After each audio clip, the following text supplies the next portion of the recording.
Hi everyone, it's Natalie, and today I'm going to unpack some treasures that I found recently at the op shop.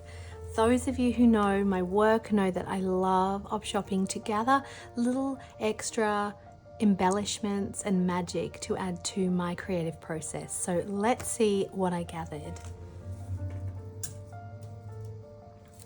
First up is baskets. I'm always looking for baskets. I don't know how many baskets I have, and yet I'm always still looking for a basket when I'm doing a project. I just love to pop all my little bits and pieces in. It might be the project that I'm working on, some threads, some needles. It's just always so useful to have baskets. I'm also always finding that my children take them and use them for their things as well, so always on the lookout for some beautiful baskets.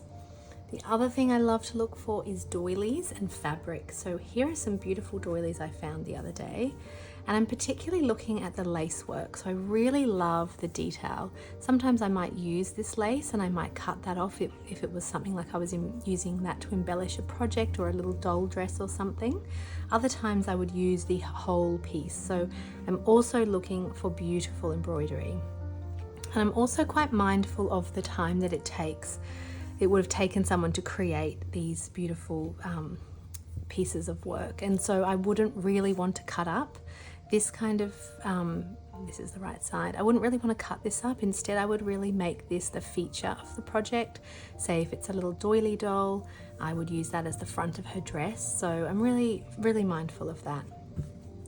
This was some beautiful fabric that I found the other day, and I just really liked the color. I've got so much fabric, and I love to go to fabric shops as well and buy, new fabrics, but I just love being able to reuse something that someone didn't get a chance to use, and just loved the colors, and I love flowers. So the colors, it's interesting. I find that when I often go on to an op shop for a visit, I'll kind of get things in a similar color tone just by, I don't know, I just happen to put things together. So on this visit, I had these together, and I also show you some of the wools that I got, and I think it's so interesting. I kind of color code everything.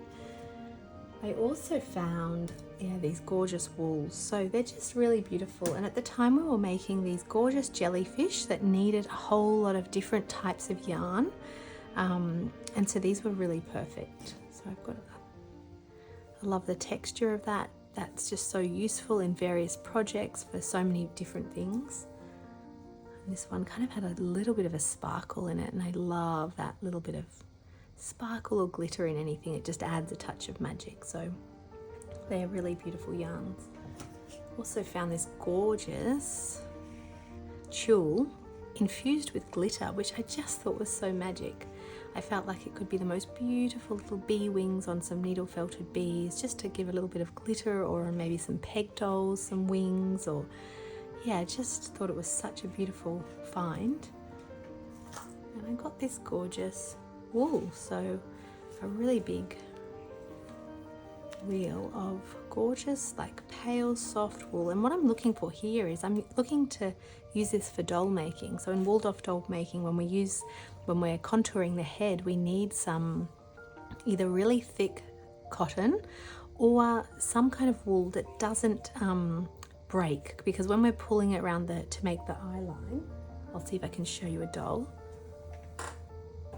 So here's a little doily doll, but you can see where I've used pardon me, the doilies, but see her eye line there, and if we you can see it needs to be contoured. So when we're contouring that, we can do that with something like this. So I always do this test. I hold it really tight and I pull it. In the shop I was there pulling it to make sure that it doesn't break, because if it doesn't break, it's definitely something that I can use for a project. I'll just pop her, she looks so cute there. Now I also found sequins, and I love sequins for all sorts of different projects, such as Goldie the fish, or any kind of anything that just needs that little touch of magic. And I also found these, which are just gorgeous, really translucent sequins, which would have just been from a $2 shop in the past, but you kind of can't buy, everything changes so much. So these might have been from maybe 10 years ago or 20 years ago, but they're just exactly what I was looking for. So I got those as well. And of course, I'm always looking for threads. So I found this beautiful thread, which I think is a DMC one, just really useful to have in my kit because I go through so much thread, or if I'm ever running workshops, then I've got some extra of this beautiful thread. And I also found this other fabulous basket. So I loved its kind of shape, square, very useful to pop projects in that I'm working on and being able to move them around the house, because I'm always either working in the living area. I've got my sewing space, my little sewing room here, but it's just really useful to be able to carry everything around and be wherever I need to be where my kids are. So this was my recent collection of treasures, and yeah, I hope it inspires you to keep an eye out when you're at secondhand shops, thrift shops, op shops, whatever you call them, for all the treasures that can be waiting there, seeking some new life. You know, there's so much potential in these, and I think that's what I love to be able to do, is to take something that someone else hasn't needed and to hopefully, when I find time, to create it into a little doll or to some other project that will be really loved and useful. So I hope you've enjoyed this update. I really hope to do some more behind the scenes and sharing the things that I love collecting and creating with you. So I hope to chat soon.